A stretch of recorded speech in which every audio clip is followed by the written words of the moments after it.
Oi, gente, tudo bem? Eu sou a Jaqueline, sou responsável pela empresa Viva Cuidar, uma empresa de produtos para a saúde que tem locação e venda desses produtos.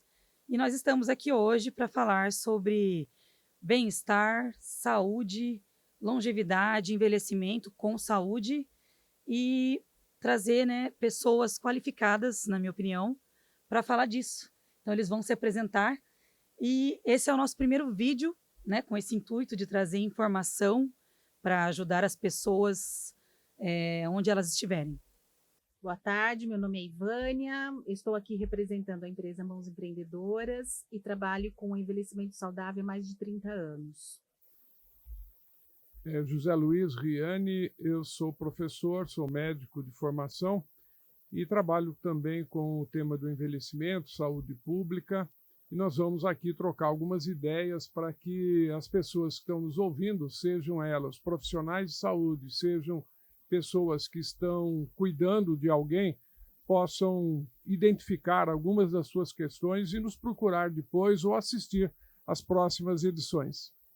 Oi, meu nome é Antônio Carlos Riani Costa, sou terapeuta ocupacional, já aposentei, voltei à ativa, estamos também trabalhando como preceptor de alunos da Faculdade de Medicina no bairro Terra Nova, numa unidade de saúde, e nós procuramos dar a esses alunos uma noção sobre a realidade da população que precisa ser assistida, né? E espero poder contribuir, né? Tive uma oportunidade também de lecionar na Universidade Federal de São Carlos, e nesse momento aqui a gente está se preparando, né, para poder discutir esse tema do envelhecimento que é tão importante para a nossa sociedade, para a nossa realidade. É isso aí, pessoal. Bom, antes de continuar a conversa, a gente já estava conversando um pouquinho antes aqui, né? Eu acho que na área de saúde, até de envelhecimento, eu sou a pessoa mais crua, mas eu garanto sou uma das mais interessadas. Pedir para vocês que estão assistindo para nos darem uma força. Se você não é seguidor, pode seguir a gente, pode dar um curtir, que eu garanto que não vai ter erro. Isso ajuda muito o canal a crescer, a ficar relevante para quem está procurando esse tipo de conteúdo na internet. E antes de começar, a gente estava falando sobre termos, né? A gente começou falando sobre termos. E eu escutava o termo melhor idade como um termo legal para a gente poder falar sobre as pessoas que têm mais de 60 anos, né? E vocês têm outras opiniões e conhecem outros termos. O que vocês podem me falar sobre isso? Então, legalmente, né, do ponto de vista da legislação, nós temos, era chamado de Estatuto do Idoso, Política Nacional do Idoso. Então, o termo oficial para a legislação é idoso. Só que muitas vezes se ligava também o termo idoso ao masculino. Então, hoje, aconselha-se a utilizar pessoa idosa. Então, é Estatuto da Pessoa Idosa, Política Nacional de Saúde da Pessoa Idosa, política e assim por diante. Então, essa é uma terminologia, está lá na legislação. Pessoa idosa é considerada aquela com 60 anos ou mais e assim por diante. A pessoa idosa tem direito a isso, aquilo. Ou as pessoas que cometerem alguma agressão, alguma violência contra a pessoa idosa. Então, esse é um termo oficial. Também se usa muito terceira idade.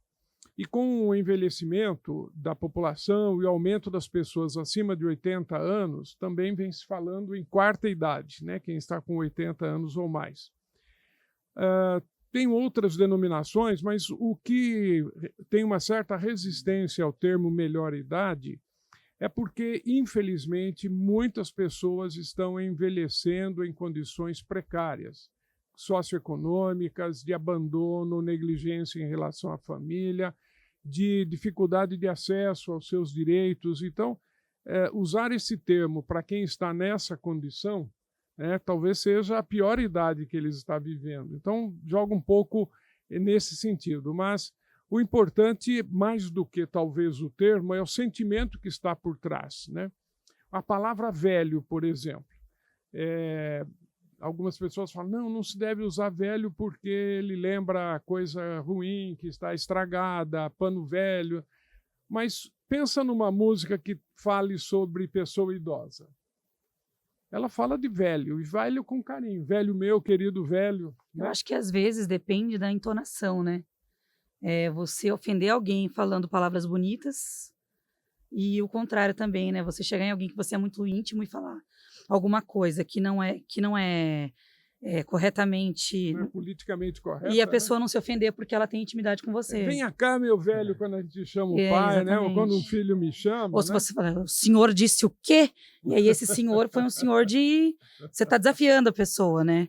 Acho que tem a ver um pouco com o contexto, né? E tudo mais. Tem também o lado criativo, né? Por exemplo, os grupos de terceira idade. Então, se usa muito, não vai usar, por exemplo, terceira idade. Então, se usa muito também alguns nomes figurativos, como melhor idade, 60 a mais.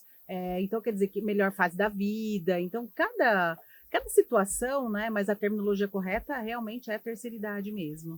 E a idade prateada. Pessoa idosa. Usa o termo idade prateada, né? Que é o seu grupo. No meu caso, eu já uso idade prateada. Eu adoro esse nome. Agora, Idade prateada na verdade, ele é um programa de qualidade de vida, né? Ele vem baseado na economia prateada. A economia prateada é uma tendência mundial, ainda pouco difundida aqui no Brasil. É comum isso, a gente ouvir esse termo muito na Europa, nos Estados Unidos, que quer dizer todos os produtos e serviços que são consumidos ou que vão ser consumidos pela terceira idade ou pela população idosa com mais de 60 anos. Esse programa é um programa multidisciplinar, onde a gente fala sobre escolhas saudáveis, onde a gente fala sobre bem-estar, sobre socialização, sobre convivência. É um espaço plural de aprendizado. Muito bom. Interessante, né? Veja agora um simples fato dessa pergunta, né? Qual o termo melhor usar? De fato, acho que é tudo isso que nós falamos. Só o que foi ressaltado pelo José Luiz, né, doutor Riane? É que nós somos irmãos aqui, fica difícil se referir um ao outro. Riane 1 e Riane 2. Doutor Riane, mano. E a importância é o sentimento que nós temos em relação às pessoas, que sejam de qualquer idade, mas especialmente no tema que a gente está tratando, né, a pessoa idosa, é esse carinho, é esse respeito que tem que ter. Eu acho que é acima do termo utilizado. Isso vai no contexto que você está usando. Mas é bom lembrar que a gente, como foi falado, tem pessoas que estão num momento de vida muito difícil. E, ao mesmo tempo, só vai encontrar pessoas com 60 anos, mais de 60, que é o momento da melhor idade dela. Vou passar aqui rapidamente uma experiência. Nós estávamos conversando num grupo de idosos e, inclusive, esse termo foi falar melhor idade. Uma das pessoas virou e falou assim, que melhor idade que nada? Eu estou com dor, eu estou sentindo isso, estou com ausência de algumas pessoas que eu gostaria de estar. Enfim, para ela era quase que uma ofensa falar que era a melhor idade. Ao contrário, na mesma conversa, uma outra virou e falou, olha, para mim está sendo a melhor idade. Por quê? Ela ficou viúva, ela pôde fazer nesse processo agora de envelhecimento, ter uma vida que ela imaginava ter e não teve. Ela cuidava dos filhos, cuidava do marido. Então, quando ela se viu nessa condição menos presa a esses afazeres, ela passou a viver. Então, viajava, encontrava os grupos de terceira idade, se reunia, participava ativamente das reuniões que na época a prefeitura oferecia. Então, para ela, estava sendo a melhor idade para ela de curtir a vida como ela não podia curtir antes. Então, é isso. Acho que é entender esse contexto relativo, né? E tratarmos do assunto sobre o processo de envelhecimento. Por quê? O processo de envelhecimento ele não é igual para todos. Né? Se você vê uma pessoa, às vezes, com 60 anos, está com toda essa energia, mas se você pegar a população que um maior recurso, né, seja cultural, financeiro, econômico, e uma pessoa que trabalhou na roça com 60 anos a vida toda, você vai ver essas diferenças. Né? Então, a diferença do processo de envelhecimento tem que ser levada em consideração, né? E o preconceito contra a pessoa idosa, que é muito frequente, nós temos muitos preconceitos contra tantas pessoas, tantas condições diferentes, né? O termo em inglês veio, né, do termo em inglês a palavra ageísmo, ou idadismo, ou preconceito em relação à idade.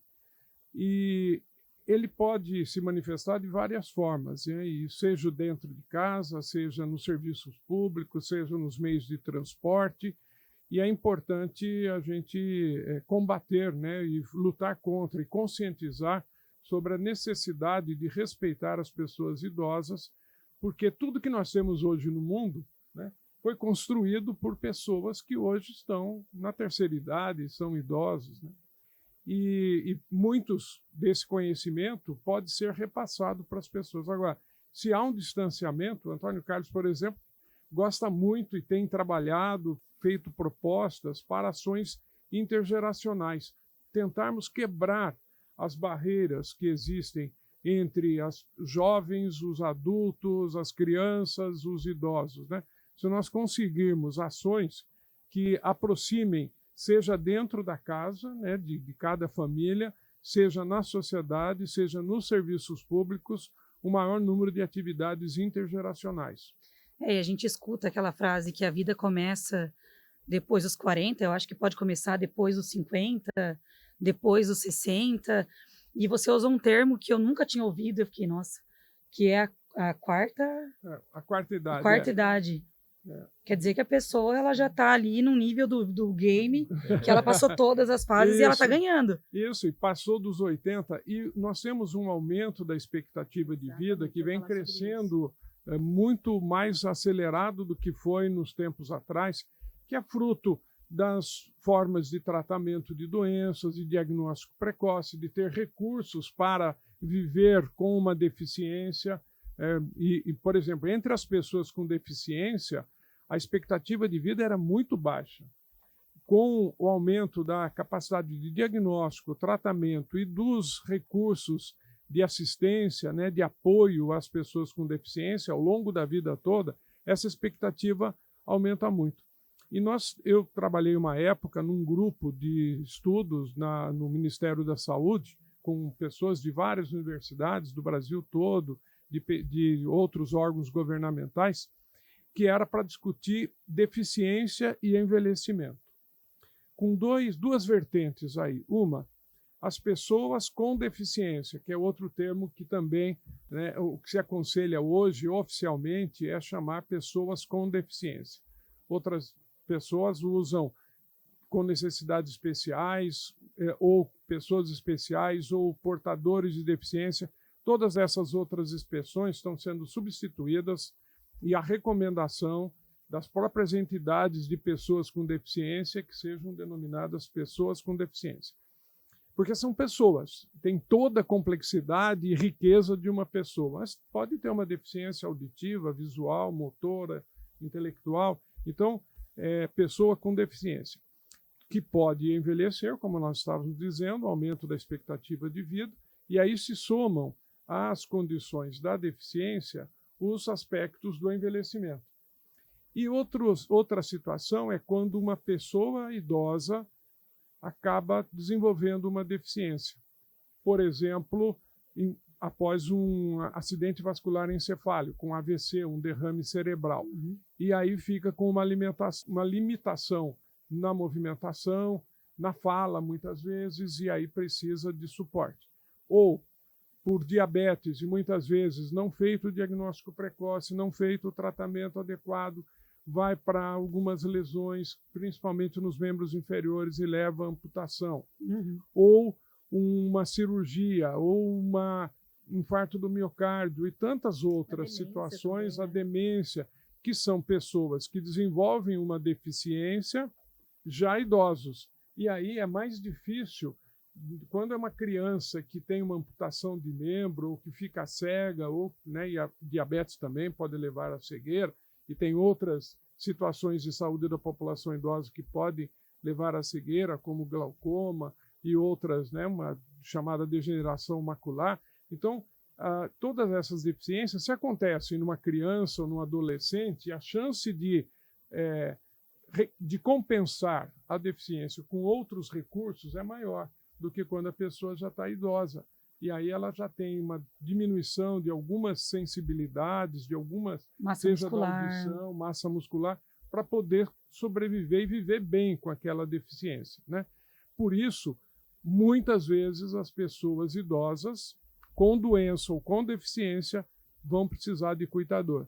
E o cuidador tem uma sobrecarga muito grande, a gente pode conversar, seja hoje, seja outra data, sobre a importância de cuidar do cuidador, né? Eu até dou um passo atrás, mas esse assunto é realmente assim uma vertente muito interessante, né? Porque daí a gente fala daquela frase que já discutimos antes, né? Em outras oportunidades, fora aqui do podcast, que é quem cuida de quem cuida, né? Porque o cuidador pode ser um profissional, pode ser um familiar, pode ser um enfermeiro, mas eu vou até um passo antes no que você falou. Quando você tem uma pessoa idosa, vou tentar usar os termos que eu aprendi corretamente. Sim. Você tem uma pessoa idosa que passa a precisar de mais ajuda do que ela precisaria naquela fase da vida dela, tem toda uma desconstrução psicológica dela mesma, de pedir ajuda, de aceitar ajuda, mesmo que ela não peça. Isso quando ela tem essa ajuda, que já é uma coisa boa, né, olhando de uma maneira geral, e das pessoas na vida de quem precisa desse auxílio, né? Até a gente estava falando numa outra oportunidade também, né, sobre, por exemplo, uma pessoa, se ela adquirir um andador, ela pode melhorar a qualidade de vida. Se ela adquirir uma bengala, ela vai andar mais reto e vai ter menos dor na coluna. E para fazer essa pessoa usar? Porque a gente vê ali sendo, em algumas atitudes, né, a pessoa idosa ela sendo um pouco teimosa, né? E aí a solução não é obrigar essa pessoa a usar esses equipamentos, mas provar para ela, mostrar para ela que aquilo vai fazer bem para ela. E isso é uma coisa que não acontece da noite para o dia. Eu acho que vai ser uma das nossas missões também aqui no podcast. Mostrar um processo cultural. Exatamente, né? que essas coisas que você faz quando você precisa, é porque você precisa, não porque você pode escolher. Jaque, uma coisa que é interessante isso que você está falando, quando a gente fala que o envelhecimento ele é um processo, é normal na nossa vida a gente deixar tudo para a última hora, né? Tem o imediatismo. Então é uma coisa que assim, a gente tem que pensar isso com antecedência, né? Como que eu quero chegar com meus 70, com meus 80 anos? Muitas vezes a gente se depara com famílias que têm essa pessoa idosa em casa que fala, nossa, eu não me preparei. Eu olhando até para a própria moradia, muitas vezes, né? A minha moradia não é preparada para isso, né? Eu também não me preparei nem para ser idoso e nem para cuidar de uma pessoa idosa, porque é natural. E é um pouco de resistência também, né? Olha, imagina, eu não sou velho. Às vezes você encontra com pessoas com 55, 56 anos, falando, nem quero nem pensar em falar sobre envelhecimento. E a gente tem sim que parar para pensar, porque são escolhas e atitudes que eu já posso começar a fazer aqui que vai refletir lá na frente. E passa tão rápido, né? Quando eu olho, eu já estou com 60, estou com 70. As limitações é natural que vai acontecer, né? Então a gente precisa sim olhar para quê? Quando a gente fala em qualidade de vida, é isso, né? Como que eu quero chegar com 80 anos? Com qualidade de vida, com autonomia, entendeu? Com a moradia preparada, não só a moradia, mas a estrutura, essa questão da aceitação que você falou é muito importante, né? Essa blindagem emocional, essa questão da moradia, a parte financeira, tudo é importante eu olhar, né? Para eu chegar realmente com 80, 90 anos, realmente com qualidade de vida.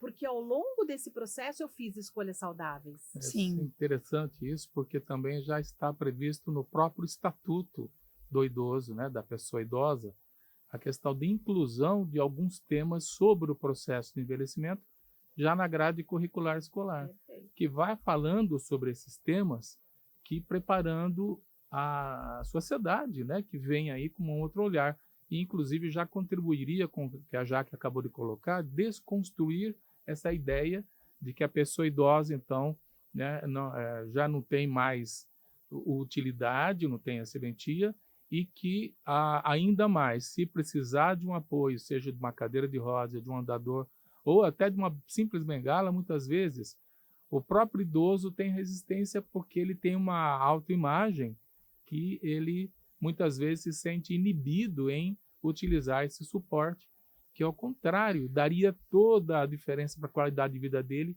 se ele pudesse aceitar essas condições e, em cima disso, produzir. Por quê? Porque os pilares que a gente tem tratado muitas vezes, ele trata mais sobre os pilares para um bom envelhecimento. Saúde, educação, né, segurança, mas é pouco falado sobre a participação.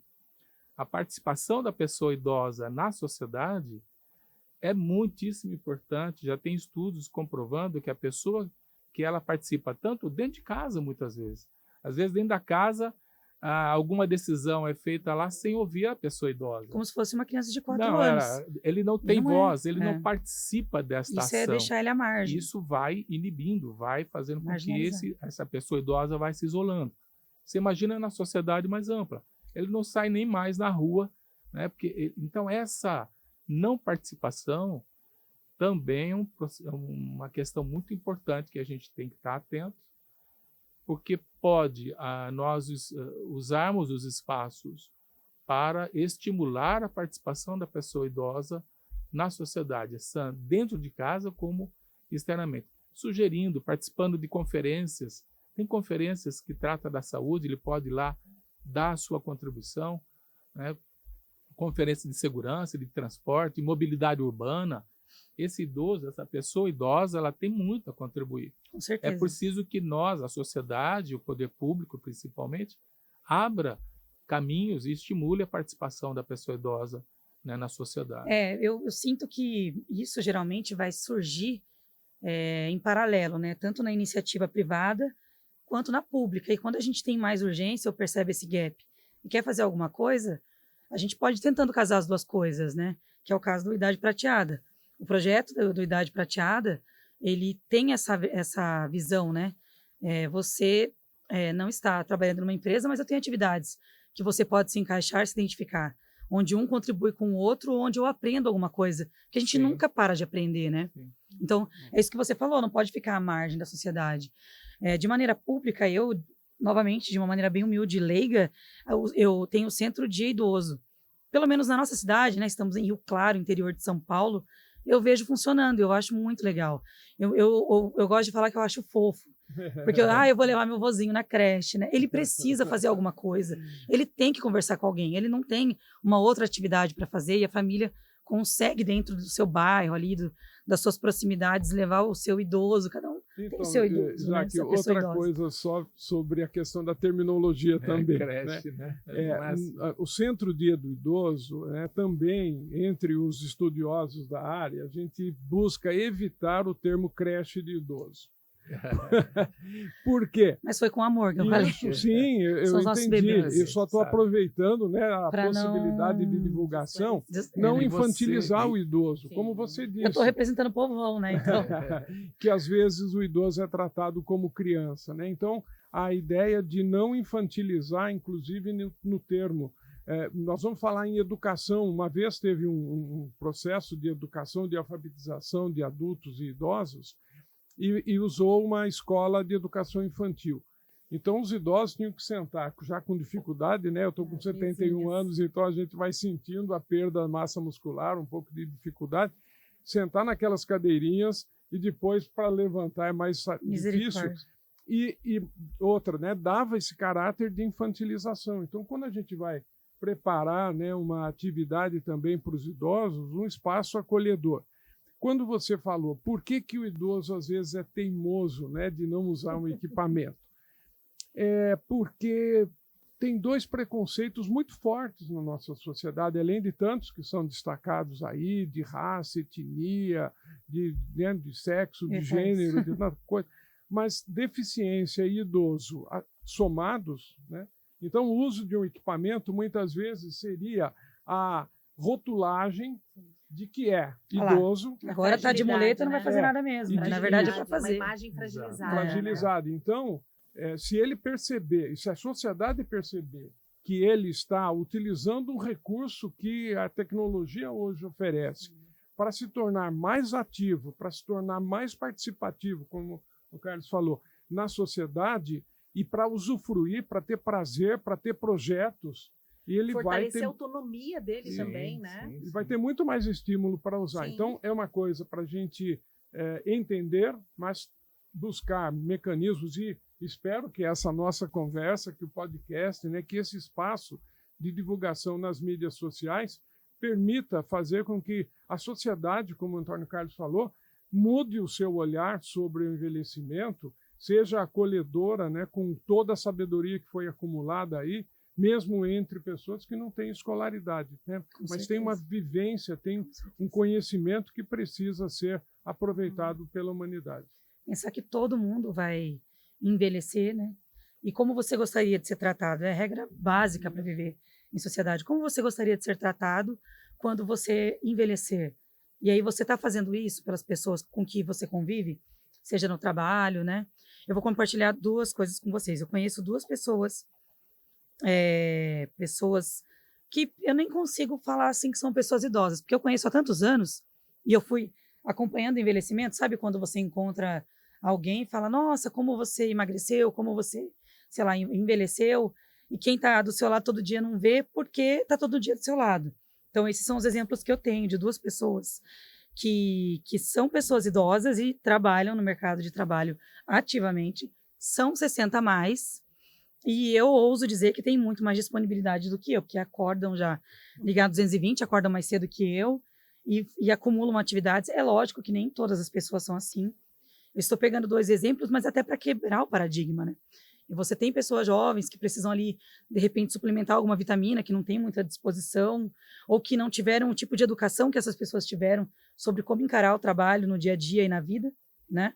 E você tem pessoas na melhor idade que têm uma disposição absurda e que elas devem tomar alguma coisa, assim, muita água, come certo, né? Não come muito processado. E essa é uma das coisas que, de repente, ela pode nos ensinar, né? Toma juízo. Também, toma bastante juízo. Depois você pega a receita do chazinho que eu estou querendo. Não, vocês não precisam. Aí. Vocês, de maneira alguma, vão precisar. Mas é muito engraçado isso, né? Eu me considero uma pessoa muito disposta, muito saudável, graças a Deus. Mas conviver com pessoas que são 60 a mais e que eu vejo que são mais dispostas do que eu, que tenho metade da idade delas, assim, eu acho maravilhoso. Falo, quero envelhecer dessa forma. São exemplos para a gente, pessoas para a gente admirar, sem menosprezar as pessoas que estão mais debilitadas também. Precisam de cuidado e atenção e fazem tudo dentro daquela possibilidade que elas podem, né? Isso que o Riane comentou também, eu achei bem interessante. E quando a gente fala utilizar a tecnologia a favor da qualidade de vida e incentivar ao máximo essa questão da autonomia da pessoa idosa, me ocorreu uma outra vertente para a gente olhar também, que é a valorização, né? A valorização da história dessa pessoa. Isso é muito importante, porque às vezes a gente se depara, por exemplo, na rua, com idosos com dificuldade para atravessar a rua, com idosos com dificuldade para descer do carro ou para entrar no transporte coletivo. Muitas vezes a gente se depara com pessoas que têm sim esse respeito, tem pessoas que não são invisíveis, trata como se fossem pessoas invisíveis, mas assim, quando eu falo de valorização, é não tratar essa pessoa como foi bem falado aqui, a questão da infantilidade e também um sentimento que eu acho terrível, que é dó. Eu acho que a gente não deve ter dó. A gente tem que tratar com compaixão, respeitando a história de vida daquela pessoa, porque, primeiro, por ela já estar ali, né, atravessando a rua ou utilizando qualquer equipamento público ou qualquer lugar que ela esteja, valorizar ela estar ali, mas valorizar no sentido assim de aceitação, de coisas positivas mesmo, né, e não com esse sentimento, e sim no sentido de ajudar o próximo mesmo e valorizar a presença dela ali naquele espaço. Sim, com certeza. E que nós estamos conversando também, vários relatos, né, que mostram que o envelhecimento não é uniforme, né? Ele é diferente de pessoa para pessoa e também, às vezes, ao longo da vida na própria pessoa. Ele tem fases, etapas de velocidades e consequências diferentes. E nós tivemos aqui em Rio Claro já um grupo que era chamado de Protagonismo da Pessoa Idosa. Grupo, então era GPS, né, para o idoso se localizar. Era um grupo de protagonismo da pessoa idosa. E o Antônio Carlos participou muito nessa época também. Eu, na época, universidade, né, Unesp, depois eu me aposentei, agora dando aula aí no Claretiano, no curso de medicina. E a gente fazia algumas reuniões. Qual era a ideia? Aqueles idosos que estão envelhecendo em melhores condições, ajudarem, tomarem conhecimento de uma série de políticas públicas que existem a favor da população idosa, de modo geral, também conhecimentos técnicos, alguns, sobre saúde, doença, direitos sociais de várias formas, e repassar isso para os idosos que não estão tendo a oportunidade de ter essa mesma felicidade, de ter um envelhecimento, né, estar nessa melhor idade, né, que alguns preferem até se entender nesse sentido. Eu, quando completei 65 anos, eu postei no Facebook: agora sou um idoso internacional. Né? Por quê? Porque no Brasil é 60 anos, mas os países mais desenvolvidos é a partir de 65. Né? Então, 65 seria idoso em qualquer lugar do mundo. E aí eu falei: olha, me desculpem os gerontólogos, mas eu estou vivendo a minha melhor idade. Né? Então, essa situação, e eu tenho a responsabilidade de ajudar outros idosos a também terem a oportunidade de vivenciar essa experiência. Para isso, seja na Unesp, nós tínhamos um grupo de trabalho lá com idosos com doença de Alzheimer. Né? E era muito interessante, fizemos vários trabalhos, desdobrou isso em várias publicações, muitos alunos fizeram mestrado, doutorado com essa temática, produzimos um pequeno livro, A Vivência da Unesp na Doença de Alzheimer, está disponível em vários sites aí para download gratuito. E depois, na preparação para a aposentadoria, também tivemos, né, escrevemos ali um livrinho junto com os alunos sobre preparação para a aposentadoria, mas o título era provocador, o título é assim: o que vamos fazer depois do trabalho? E aí as pessoas normalmente pensam no happy hour, né? E a gente queria falar do happy years, os anos felizes que pode ser essa fase da vida, depois da aposentadoria. E no livro também está disponível para download gratuito, né? O que vamos fazer depois do trabalho, 2 pontos, reflexões sobre preparação para a aposentadoria. E nós colocamos ali algumas experiências também. Uma delas é a questão do acesso às novas tecnologias, que às vezes as pessoas não têm paciência, seja o idoso que está no banco lá, operando no terminal, no caixa eletrônico, seja o idoso que está começando a mexer no celular e o neto ou alguém da família que é jovem, que tem velocidade de ação e não consegue ter tempo de explicar, deixa aqui que eu faço, né?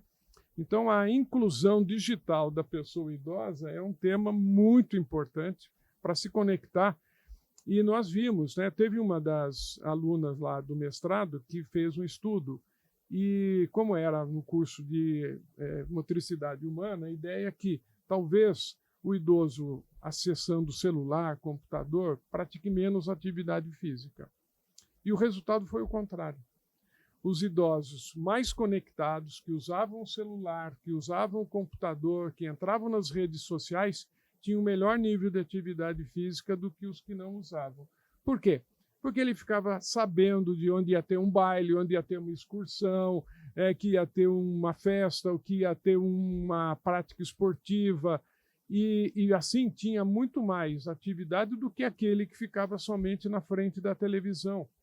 Eles são os únicos que usaram a internet do jeito certo. Ao invés de ficar enfiado em casa, eles usaram para sair. Sim, jovens, aprendam. Isso, e aí conectando com as pessoas também, então descobriram ou retomaram contato com familiares que estão distantes, às vezes migraram, né? E então a possibilidade, eles ganharam maior nível de atividade física e maior estímulo cognitivo, né, intelectual, ao ter acesso à internet. Como você disse, que às vezes acontece o contrário, a pessoa não faz nada de atividade física e emburrece, né, porque deixa tudo para o computador pensar. Fica deitado com o pescoço torto no sofá. Falar um lado negativo disso, mas como um alerta, porque o lado positivo tem que ser aproveitado. Que, como você bem disse, golpes, né? Tem acho que umas 3 coisas que eu consigo pensar aqui. Tem os golpes de Pix, que pode ser por ligação ou por rede social, né? Tem muitas pessoas idosas que acabam passando por essa situação desagradável. Eu vi um caso recentemente de uma pessoa próxima, que a avó fez um empréstimo, que ela achou que ela estava fazendo com um banco, quando ela foi tirar o dinheiro já tinha sido sacado. Então, imagina o desespero, era um empréstimo para pagar uma dívida de uma pessoa com mais de 60 anos, e no fim ela nem tinha o dinheiro e ainda tinha a dívida para pagar, né? E são pessoas que querem pagar antes de vencer, que não querem que o nome fique com restrição de crédito, é complicado. Tem um caso na minha família que eu acho engraçado porque eu sempre estou perto para ajudar. Que a pessoa acredita em tudo que ela vê, que é feito de inteligência artificial. E é muito bem feito mesmo, né? Então tem que tomar muito cuidado com o que vê. Porque, por exemplo, essa pessoa, quando ela vê alguma coisa ruim, ela tem alteração de pressão arterial. Ela fica nervosa. E até você falar que aquilo é uma IA, que o sol realmente não está quase queimando a terra, entre outras coisas, eu estou falando sério. Mas né? Mas isso foi criado em computador? Foi. Mas é muito real, eu sei, mas foi criado no computador, não é verdade. Sempre pergunta para alguém, né? Porque quando a gente está mais conectado e acompanhando o tempo todo cada passo da tecnologia, porque a gente gosta ou porque está no nosso trabalho, você fala, gente, que negócio bem feito, parece que é verdade. E uma pessoa que foi introduzida agora, né, no meio digital, e ela já cai de cara com uma IA, ela vai achar que é verdade. Eu postei uma foto no meu perfil do WhatsApp que eu fiz com IA, mas é muito igual. Só que é uma maquiagem, um cabelo que eu jamais poderia pagar, né? Mas que roupa é essa que eu nunca vi você usando? Onde você fez esse cabelo? Eu falei, já é uma outra pessoa idosa. É IA. Você jura? Eu falo, juro, mas com um pouquinho de dinheiro a mais eu chego nesse resultado. Mas era IA. Então, assim, tem várias coisas que são boas e tem que ser exploradas, e as ruins, né? Não tem outra palavra. Tem que tomar muito cuidado. Quem está próximo tem que ajudar, tem que orientar. A inclusão digital para essa faixa etária tem que ser com muita responsabilidade. Sim. Esse curso, uma inclusão digital. Receita para não ter mais um monte de papel. Seja alguém da família. Isso é muito importante. Usar o lado positivo, mas que esse lado negativo tem que ser Ele existe. Nós temos visto muitos golpes e a grande maioria... Não só para as pessoas idosas, eu mesmo já caí. Todo mundo. Então, dizer, todas as faixas etárias, mas é mais comum a pessoa idosa. Por isso que você acabou de relatar, já, não ter essa malícia, essa percepção, é mais fácil ser enganado e cair em golpes. Porque os golpistas... Mais de 80% dos golpes, o sucesso acaba sendo em cima de pessoas que não têm esse conhecimento dessa tecnologia e acaba se envolvendo. Mas todas as idades estão sujeitas. Que eu já caí em pelo menos um que eu lembro, que foi uma mala de viagem. Quem aí já caiu nessa mala de viagem? Da Farm, que era para você responder uma pesquisa, e aí você pagava só a taxa de envio. Então, uma mala de R$400, você pagava lá R$30 de taxa de envio. Paguei, gente. Me senti assim... a mala até hoje. Me senti o contrário de inteligente quando caiu minha ficha que não era real. E eu paguei por Pix, porque eu fiquei assim, vai que não é verdade, não vou pôr os dados do meu cartão. E quem colocou os dados do cartão, que você põe até o código de segurança, né? Então, é complicado. Todo cuidado é pouco, né? Então, eu... com mais de 30, caí aí nesse da mala da Farm. Farm, dá uma mala para mim. Veja quantos caí no assuntos, golpe. Não recebi a mala. Quantas questões estão sendo levantadas em pouco tempo da nossa conversa aqui, e isso não tem fim. Eu acho que nós temos aí uma grande missão pela frente de voltar a conversar sobre esses assuntos que estão surgindo, né, nessa conversa. Olha quantos temas e quantas questões estão sendo levantadas. Mas eu ainda volto a frisar a importância de estimular a participação das pessoas idosas na sociedade e no seio familiar, né? Que ela seja respeitada. E para isso, tenho pensado, e a gente vai buscar caminhos e canais de concretizar, que é justamente uma incubadora de solidariedade, onde os mais jovens possam conviver e também com as pessoas idosas, e nessa vertente de estimular a interação, o respeito, a solidariedade entre as diferentes gerações. Eu acho que aí está talvez aí um caminho, porque a gente vai se distanciando tanto que cada um está na sua, cada um está buscando o seu espaço nessa sociedade, né, com uma busca incessante pelo sucesso, pelo recurso financeiro, pela sobrevida, muitas vezes, a sobrevivência, e esquece, né, de olhar do seu lado, de ver esse olhar das outras pessoas e especialmente as pessoas idosas. Acho que é um desafio bem grande que a gente tem pela frente, mas a gente vai nessa direção. Agora, o uso da tecnologia às vezes também distancia as pessoas, né? Uma vez um amigo, logo que começou a internet, falou para mim: Riane, olha, que maravilha, você consegue aqui, ele tinha feito um estágio no Japão, conversar online com uma pessoa lá no Japão. Você consegue, ele falou, acessar a biblioteca do Senado americano, que é uma das maiores do mundo, não sei o quê. Falei, cara, eu não estou conseguindo falar com meu pai, que é vizinho aqui. Eu não estou conseguindo ler os livros que eu tenho na minha casa. Você empolgado com essas coisas tão distantes aí. E a questão do afeto, né, que é muito importante em todas as fases da vida, isso pode mudar o futuro de uma criança, né? Ela ser acolhida, ela ser apoiada nos desafios que ela enfrenta nos primeiros anos, né, que vai permitir que ela conduza, superando cada fase da vida, até uma velhice, né, saudável, física e emocionalmente. Então, a questão da população idosa não começa, como a Ivânia também falou, né, quando está idoso. Né? A gente constrói esse envelhecimento ao longo de toda a vida. E, para isso, é importante, como o Antônio Carlos também falou, a discussão desses assuntos dentro já da escola. E isso dá para fazer em todas as matérias, não precisa ser uma matéria específica, né, sobre gerontologia, né, que é o campo do estudo, né, sobre o processo de envelhecimento. Na história, contar algumas coisas que chamem a atenção sobre a importância da população idosa. Na biologia, quais são as alterações que acontecem no processo de envelhecimento, como interferir nesse processo. Vou pegar um exemplo aqui. Todos nós, né, temos uma fase em que a gente vai melhorando o desempenho físico, né, da criança, adolescente, até chegar no adulto, ali pela faixa dos 20, 30 anos, a capacidade funcional está no seu ápice, depois tem um declínio, que essa curva do declínio, essa inclinação, ela pode ser maior ou menor, dependendo de uma série de coisas, entre elas a prática regular de atividade física. Nessa fase da vida, quando está no ápice, e ao longo do envelhecimento. Então, se a pessoa começa a praticar atividade física, e tem estudos que mostram que essa curva de declínio da capacidade funcional, ela é atenuada. E se a pessoa, sem praticar atividade física regularmente, atingiria um grau de incapacidade com tal idade, ela ou não vai atingir esse grau de incapacidade ou será mais para frente. De outro lado, pode ser encurtado esse processo de perda da capacidade funcional e tornando a pessoa com uma certa incapacidade. Por exemplo, uma doença. Estamos algumas aqui que são mais frequentes no processo de envelhecimento, né?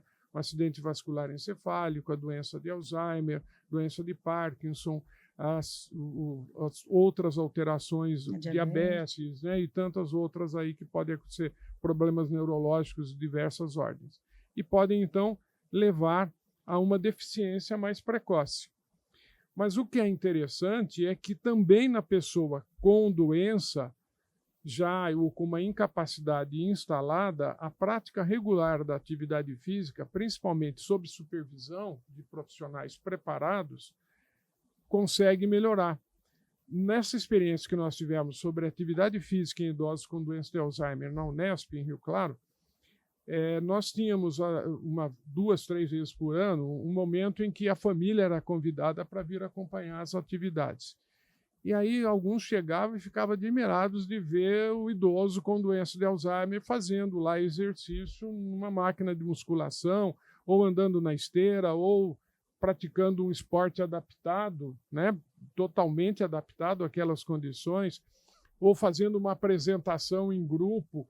E aí, nesse desempenho físico, inclusive, dessa capacidade funcional, alguns idosos da família, às vezes com a mesma idade ou até menor, com menos capacidade do que aquele idoso que já tinha perdido boa parte da sua capacidade e ela foi recuperada com um bom programa de exercício físico. Então, e aí, os recursos que a tecnologia também permite, né, trazer, como os apoios, né, e as órteses e próteses e tantos outros recursos que permitem que a pessoa continue uma vida mais ativa, e não, porque senão a atividade física abolida, o organismo e a própria função cerebral.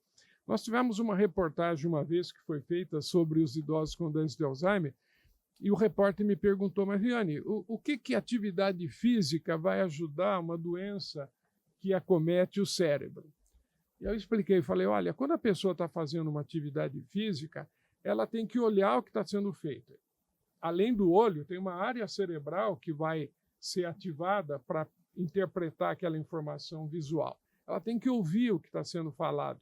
Além do ouvido, tem uma área cerebral para interpretar aquela informação auditiva. Ela tem que organizar e pensar no movimento, é uma outra área. A hora que executa o movimento, outra área cerebral. Se o movimento está errado, tem que corrigir, outra área cerebral, ou até o cerebelo envolve nisso. Então, é tanta área que é ativada, aumenta a circulação de sangue, aumenta o aporte de oxigênio, de glicose, aumenta a produção de neurotransmissores, são substâncias químicas para os neurônios funcionarem. Então, é uma atividade física, mas, ao mesmo tempo, ela está estimulando também a parte intelectual, a parte cognitiva que a gente chama. Você está concentrado naquilo que você está fazendo, né? Sobre esse resultado com pessoas com Alzheimer, eu, olhando de fora, imagino que a surpresa das pessoas ela foi grande por conta de menosprezar o idoso. Ele foi menosprezado, porque a surpresa foi tão grande de não esperar, porque não acreditavam que ele poderia fazer, né? E as pessoas podem fazer o que elas quiserem dentro das suas limitações. Agora, se você ficar parado, o que não usa realmente só vai atrofiar mais, né?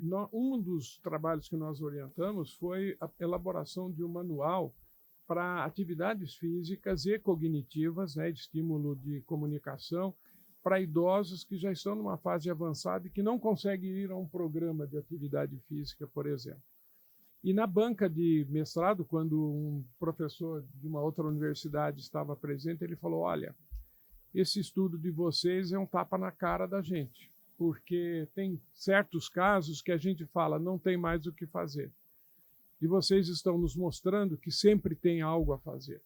Então, é possível, mesmo numa fase avançada, não é a cura, mas atenuar o processo de perda, dar qualidade de vida, melhorar o sono, a irritabilidade, uma série de aspectos que são muito desgastantes para o cuidador e que melhoram muito quando o idoso está inserido numa atividade física, num convívio social e na atividade em grupo, né? Que maravilha a gente descobrir que é importante atividade em grupo, né? A gente encontrar Isso que você pessoas. está falando, Riane, nossa, eu estou aqui remetendo às atividades que nós desenvolvemos agora na 6ª edição do Idade Prateada. Nós convidamos as pessoas da Unesp, né, os profissionais da Unesp, para aliar a parte da memória com o movimento. E assim, as atividades que foram desenvolvidas é exatamente assim, vou validar exatamente isso que você falou. Você praticar atividades físicas juntamente com essa parte de concentração, de memória, de estimular a pensar, de concentrar, de utilizar o olfato, o paladar, ouvido, visão, tudo, você colocar tudo isso no mesmo exercício, o resultado foi excelente, então assim, provocativo para eles e muito exploratório. Você utilizar os espaços para desenvolver atividade física e ao mesmo tempo estimular a memória.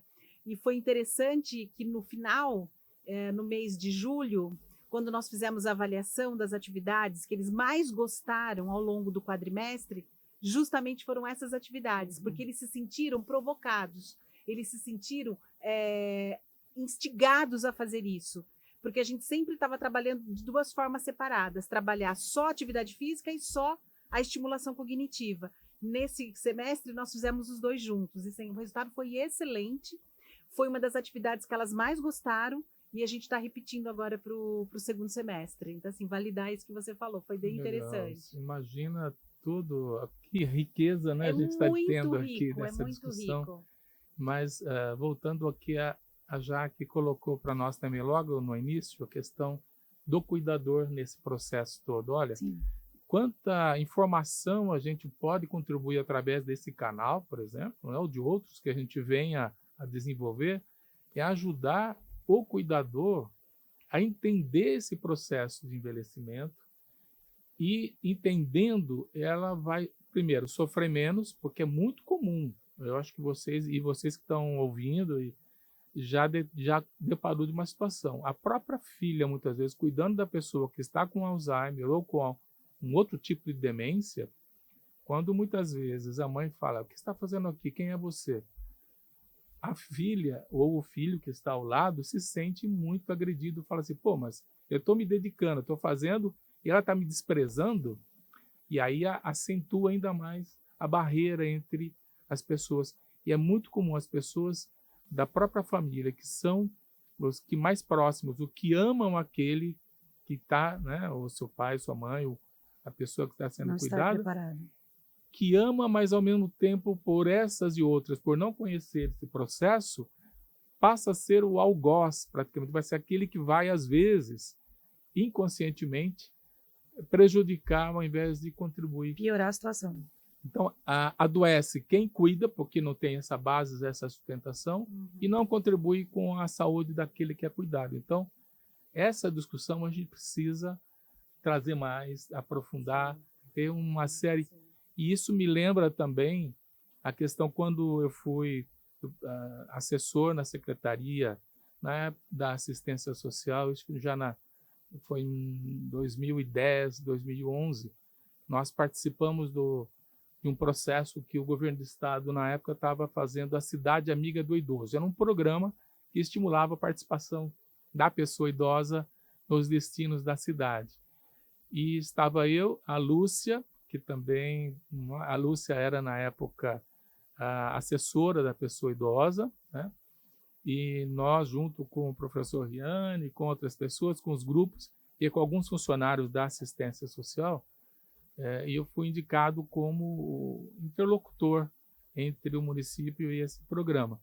E nós fizemos assim, trabalhos em todos os grandes grupos que existiam nos bairros, ouvia, e aí dessa ouvir o idoso, surgiu a ideia deles também construírem, criarem nos seus grupos, nas suas bases, nos seus bairros, mais grupos de pessoas idosas, grupos de idosos.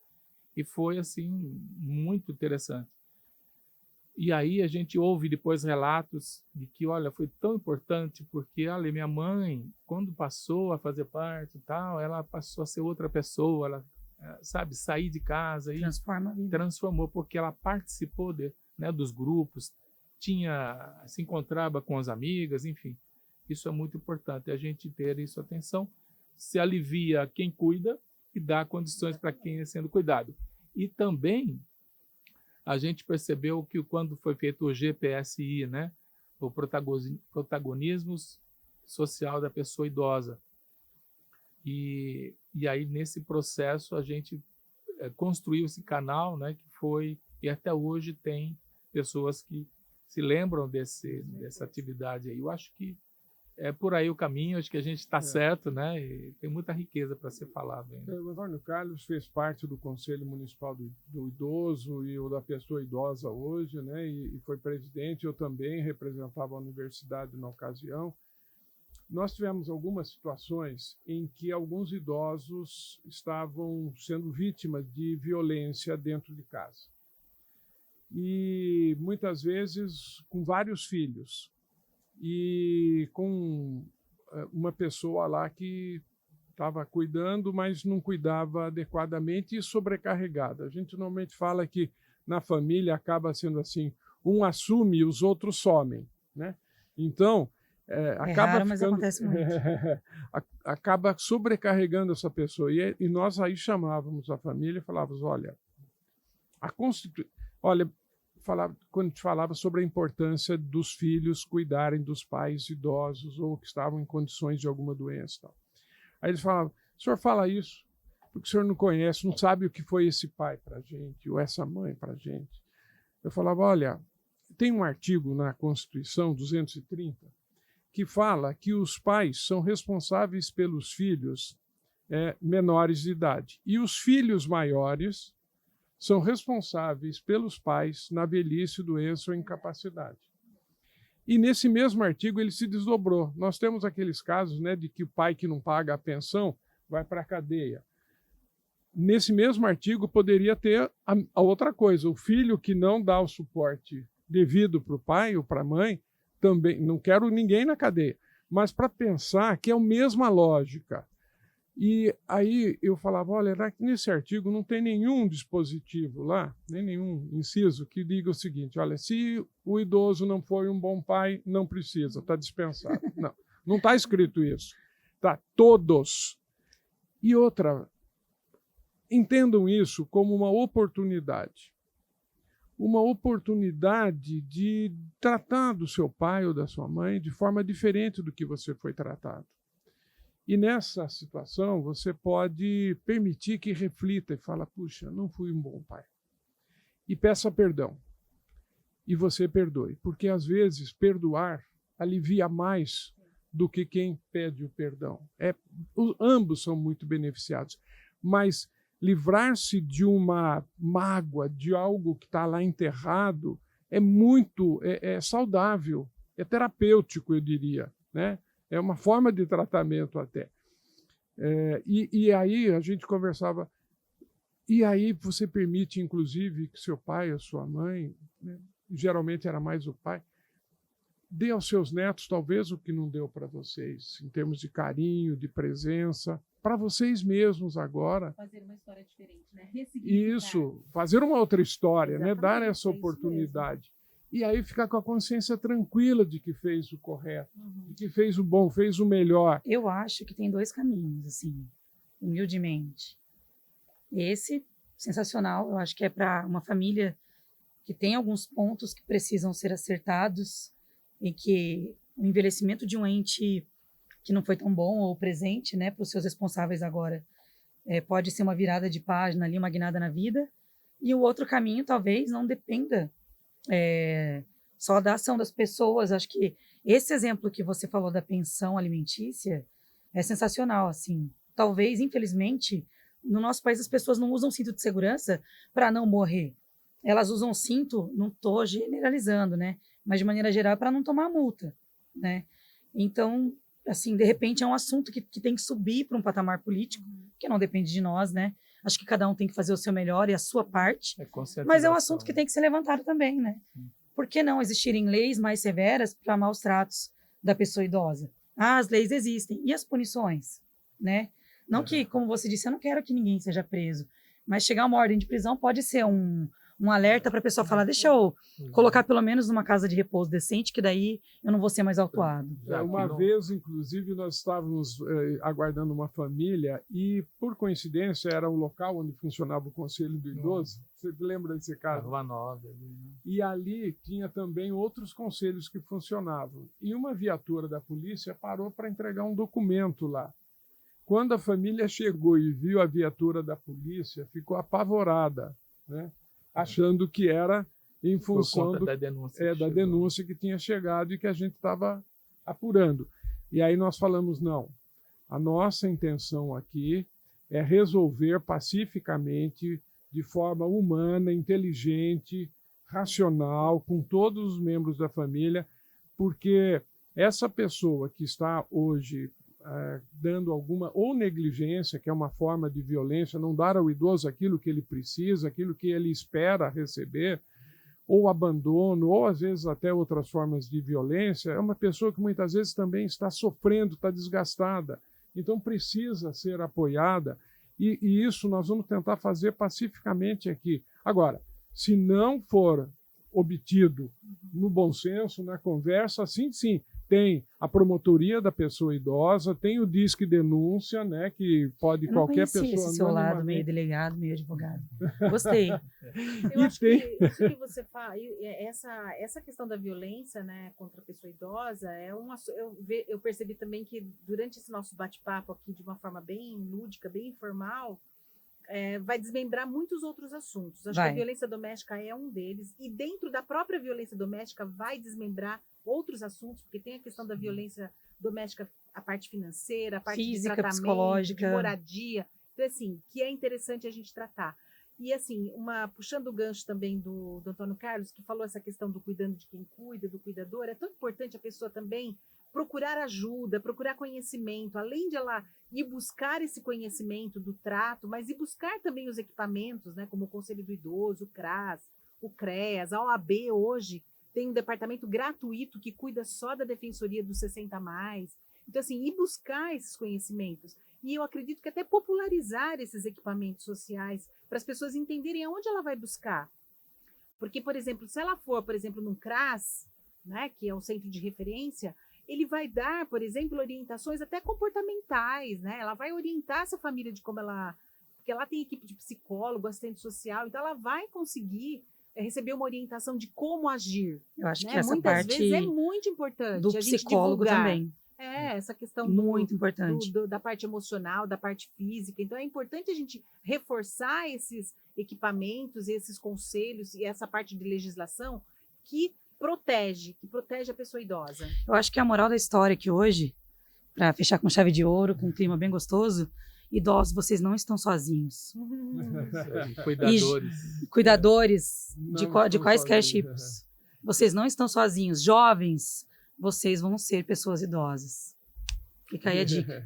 Pessoal, eu queria muito... Isso, olha, é só para não assustar quem está acompanhando, que as próximas conversas nós vamos tentar ser mais breves. A gente vai trazer um delegado Então, de polícia, uma coisa bem Hoje tranquila. nós fizemos um pupurri, né? Fizemos um Foi leque sensacional. aberto. E aí a ideia é que cada um desses temas que nós tocamos aqui seja objeto de uma conversa específica, isso. né? Com um tempo mais concentrado e não vamos perder contato. E que os cuidadores, como você falou, as pessoas mais jovens também fiquem convidados a participar, porque nós vamos poder avançar temas que têm interesse em todas essas áreas.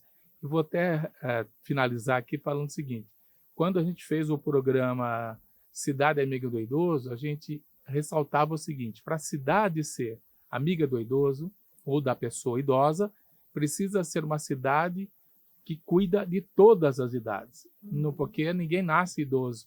Então, se você cuidar bem das pessoas, da criança, né, da gestante, da criança que nasce, que cresce, que passa pela adolescência, juventude, adulto, com certeza será um idoso muito melhor e terá uma cidade mais justa, mais amigável. Então, a gente vai tentar tratar de todos esses temas, né, Jaque? Com certeza. É isso. Obrigado. Pessoas têm que ser respeitadas, independente da idade, né? Tanto a criança, que muitas vezes é marginalizada, quanto qualquer pessoa de qualquer idade e a pessoa idosa também. Então, nós vamos ser um programa amigo de todas as idades. De certo? todas as idades. De uma forma bem simples, né? Eu acho que assim, atingir todos os públicos e tratar desses assuntos de uma forma natural, de uma forma bem agradável, para que as pessoas consigam se identificar. Exatamente. Pessoal, muito obrigada. Eu também aprendi muitas coisas hoje, eu acho que Todos todo nós. mundo, Todos né? nós. Vão haver outros encontros como este para disseminar boas informações, boas práticas, experiências. Então, se você que está assistindo esse vídeo tiver alguma dúvida ou quiser contribuir, pode mandar aqui nos comentários também, nas nossas redes sociais. Eu queria agradecer, primeiramente, o Alan Jesus, que está aqui de backstage, editando esse vídeo hoje, que vai ficar muito famoso ainda. Queria agradecer a Casa do Construtor, que cedeu esse espaço para a gente gravar esse vídeo, e a Viva Cuidar, né, que tem o site aqui, locação e venda de equipamentos de saúde, que tem tudo a ver com os assuntos que a gente falou hoje, certo? Até o próximo vídeo.